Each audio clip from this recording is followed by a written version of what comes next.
The Met has quite a collection of Fayum mummy portraits, so let's go through some of them now. The first one is one of my personal favorites, mostly because of the gold wreath and her big expressive eyes. Her name has not been preserved, but her red tunic has given her the name The Portrait of a Young Woman in Red, which I kind of like. I also love the little glimmer of her earrings. The next mummy portrait is one of the only portraits still attached to its mummy at the Met. That is probably because this one was properly excavated in 1911 by Flinders Petrie in Hawara, rather than purchased from antiquities dealers, which is how most Fayum mummy portraits get into certain collections. The wrapping on this mummy is so intricate, and it makes me so sad thinking about all of the mummies that we have lost by selfish people who just wanted to take the portrait rather than keep the mummy and portrait together. Now, this is the portrait of Ulysses and is arguably one of the most famous mummy portraits.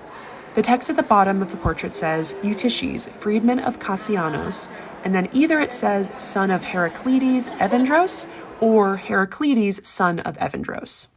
The text isn't in as good condition, so we can't really read it, but we do suspect that there might be an artist's signature at the bottom, which would be particularly rare. A lot of these portraits do have names, but never have we had an artist's signature. Now, this one I couldn't actually find on the Met's website, which is surprising because their website is usually really up to date. Even if it doesn't have photos, there still would have been a number.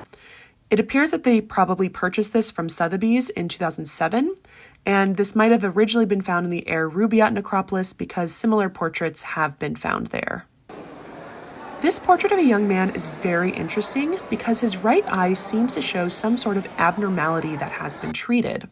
The lack of bottom lashes, the grayish skin, and the straight line on the lower eyelid suggest that there was a surgical cut to relieve this condition.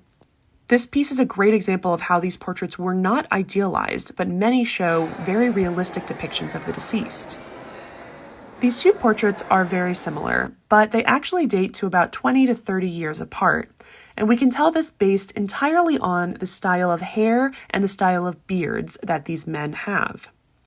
Although they are still living in Egypt at the time, it is very typical to follow the trends of rulers when it comes to facial hair, hairstyles, jewelry, and it is something that is used in classical archaeology to identify and help date different portraits or images.